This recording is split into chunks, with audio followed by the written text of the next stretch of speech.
The data log of my fuel system. This is a high RPM and before the install of the Radium Fuel Damper. So here you see engine speed is the yellow line up around, this is 7,900 RPM. The purple line here is the fuel pressure. It starts swinging. See, so it's here, it's roughly like 34 at the filter, actually higher at the rail. The gauge may not be accurate as well, but it's definitely consistent if you look at it. See, 36, 35, 34, blah blah blah. Keep them going up around 8,000 RPM. It starts swinging 40, 20, 30. Here's a low here. Yeah, there's a high, 50. Anyways, yeah, it starts swinging. RPM 9,000. It's going nuts. Shift gears. 6,800. Fuel pressure decent. Here's the purple line again. Swinging. High, low, high, low, high, low. Yeah, trouble. 48, 20. All over the board. And it's not like you're losing voltage. Voltage down here. White line, green line. Yeah, consistent, very consistent. So, need a fuel damper? Let's try it out. Okay, so that's what the fuel pump damper pulses look like. So this is a Radium fuel damper. So it's just opening it up now. And I'm checking the bolts here. I thought I'd open it up just because looking at the pictures, the diaphragm looks suspiciously like an AEM fuel pressure regulator. So let's just open it up and see.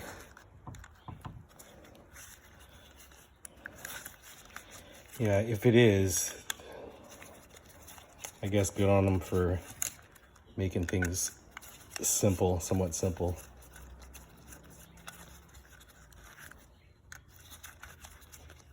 Yeah, so a little bit of spring tension in here. I guess it's always a good idea to check and make sure all this hardware is tight anyways.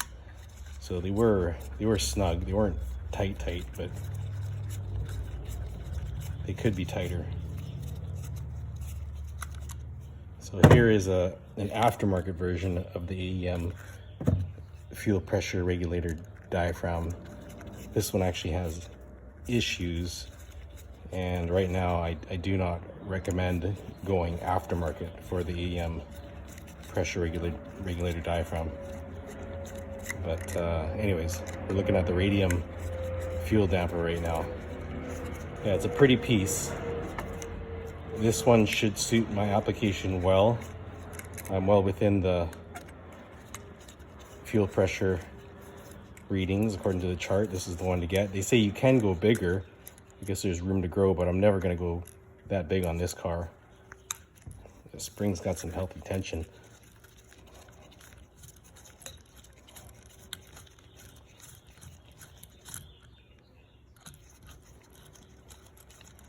Wow, look at that orange piece. Looks a lot like the AEM. A lot. Oh my goodness. Jeez. That is crazy. That is crazy. Okay. I gotta say, clean hands. Been working all morning here. I gotta say, if there's a lip on this, that is the AEM diaphragm. Let's get it out of here.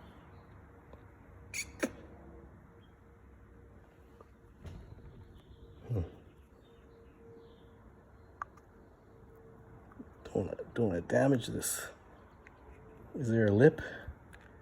Holy smokes, there's a lip on it too. Okay, it's just missing the ball. But let's see. Oh, would you look at that? Now let me get a diaphragm here, an AEM one. Be right back. Let me find one. Oh, I know I got one here somewhere. Okay, that didn't take long. So this is an AEM fuel pressure regulator diaphragm. This is the Radium diaphragm.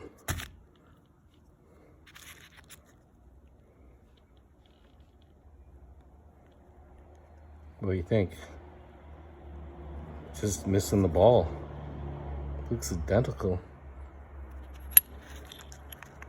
Look at that. What do you know? You know, I suspected, looking at the pictures, that this is the same piece. Interesting. All right. Well, it's just a damper. The ball is sits on a seat to bleed pressure. This is just strictly a damper, so you don't need the ball on it. But I guess they have the same supplier. That's the piece. Okay, so there's gonna be fuel on the one side here. So let's just confirm. Yeah, the AEM sits in there. Phew. Anyways, yeah. As I suspected, it is the same piece. So let's put this together. A little dab of Loctite on these.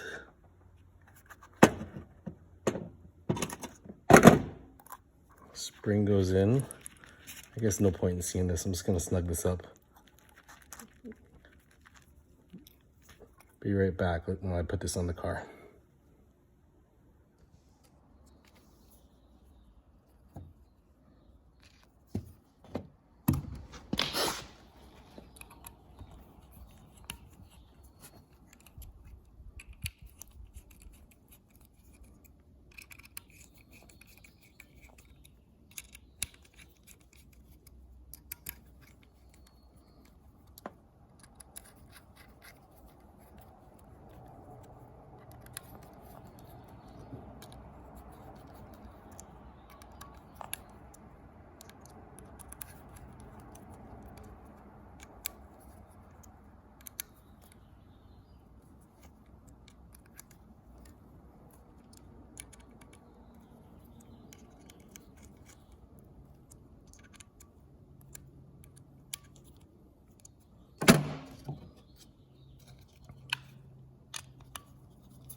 That's actually good news.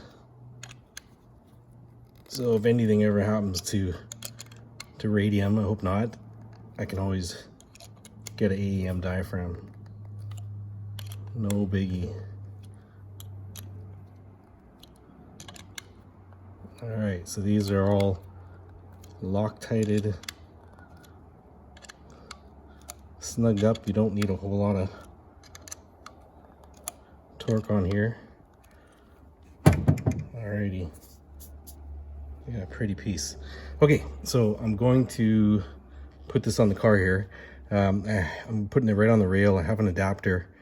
There's O-rings here, so it doesn't take a lot of tension. I'm gonna put some silicone grease on the O-rings. I'm gonna use dielectric because that's what I found.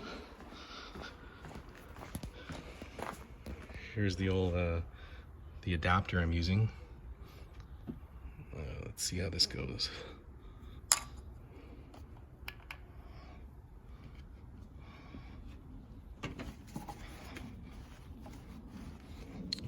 Yeah, I hope these are all the right size, this adapter.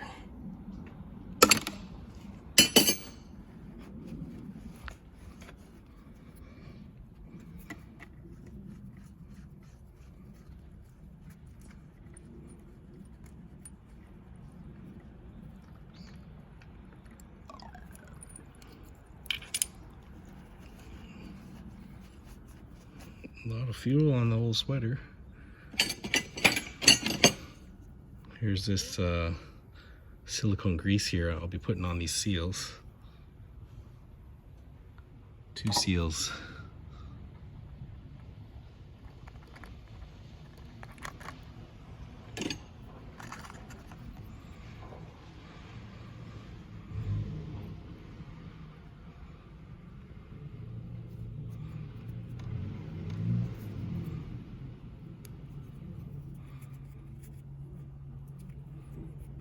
Plenty.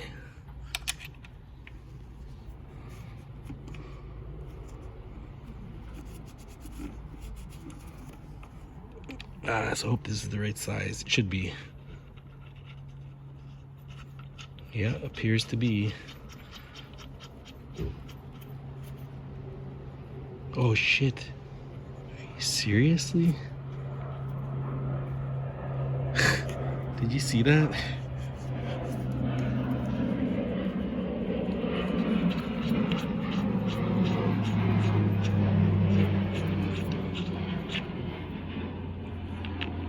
Is that for real? I might end up putting a crush washer here. Look, watch the O-ring.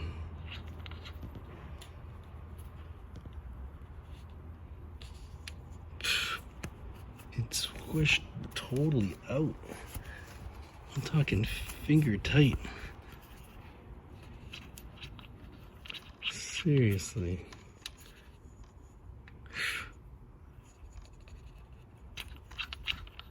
That can't be right. Cannot be right.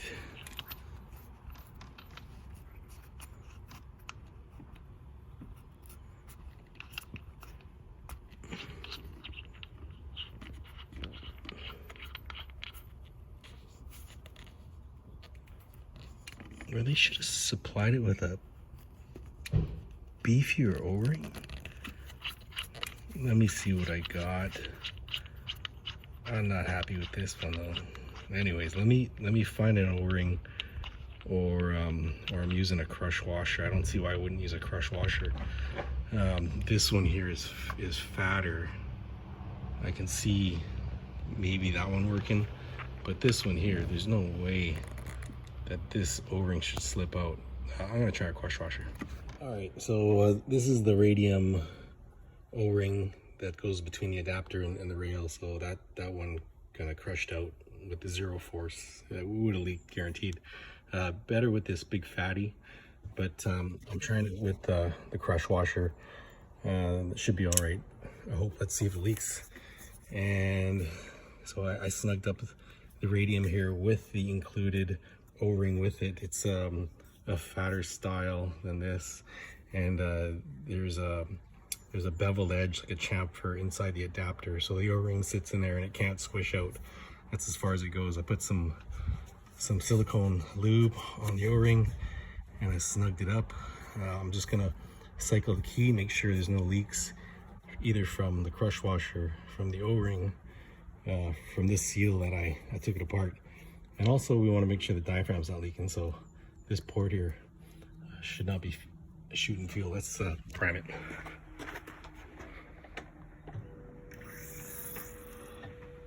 You can hear it pressurize. Holding.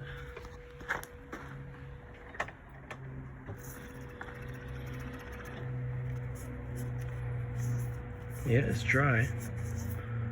It is dry. So I've done nothing to the tune. Should see how it runs. I'm gonna go ahead and hook up the vacuum port. I'm gonna tee it in with this guy, just so it is active. There's more room there. Hopefully that'll help with the fuel pulses, but we will see. I should hook it up. I should just hook it up rather than fuel going externally and maybe causing a fire. It'll at least go in the manifold. The car will conk out, no fire. But anyways, I'm gonna hook that up, and then let's fire it up and see how it runs. All right, there you have it. So the vacuum line, it does look cool. It's very fat. It is there's a braided portion inside of it. I don't know the quality, but it's on there. I did use it, actually cut it and the outer jacket came apart from the inner, and the braided portion in the center. So yeah, it doesn't even have to be strong. But anyways, that's what happened. Excuse me, but I used it. Oh yeah, let's fire it up.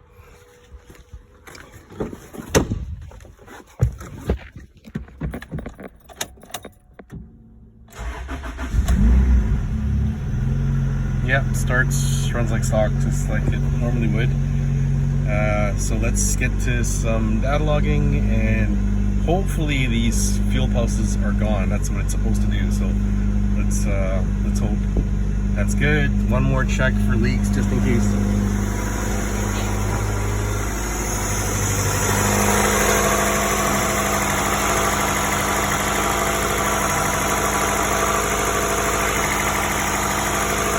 This does swivel, eh? The design of it. You can actually turn it. Not like I would, but just so you know. Pretty cool sticker. Not really one to be running stickers even on the toolbox, but it is yeah, I like the sticker. If you're into that, that's cool. Anyways, like I said, let's get to some data logging. Let's see how this works out. Moment of truth. I was doing some late night tuning data logging, and well, let me zoom in here. So yellow line is RPM. This is green line full throttle. So this is going to be second, third, fourth gear here. Second, third, fourth gear. The purple line is fuel pressure. So here we are. What is this? The blue line, blue vertical line here. I'm at 7,500 RPM. Fuel pressure, purple, starts going out of whack. Here's the swings. Now this is with the Radium Fuel Damper. Here we go, 7,000, 7,700, 8 grand.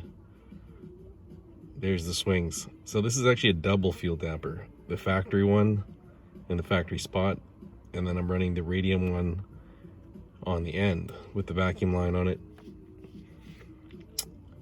I don't know. Doesn't work. Maybe I will email them, but from whatever I've read, they don't respond to tech support. So I guess it's just money down the toilet. So when you see these wild swings here, the AFR, not really consistent. Blue line here. Yeah, it's just unpredictable. But this is as safe as I can get. Blue line is fat. Right here. 12.6, 12.0, 11s, yeah, 10s. I can just keep it fat. Ignore the knock here. It's not the best knock sensor. This here I can interpret as knock. I actually did taper down ignition timing right in this spot right here. But yeah, and that's before the fuel starts going out of whack. So the reason why I know it's not a starvation issue is because it's wildly swinging higher and lower, higher and lower. So it's in the dampening. Voltage is good. Data logging battery voltage here as well. Pretty damn rock solid. So basically everything I can do with the fuel system not working. So if I want this consistent, I think I'm gonna switch maybe switch it out to some different injectors. Maybe try that. Maybe I'll email AEM. Had pretty good luck with AEM tech support for just random stuff. Like, I guess these guys are surprisingly knowledgeable. Like, they know what they're doing. So maybe I'll email them and see if they have any bright ideas, because I'm running AEM EMS, the big fuel pump, fuel pressure regulator, mostly AEM stuff here. And then I just thought I'd try this Radium damper in addition to the factory one. But yeah, not great. I guess I could maybe keep the RPMs lower. And this is a super high compression engine. They just throw a turbo on it. 88.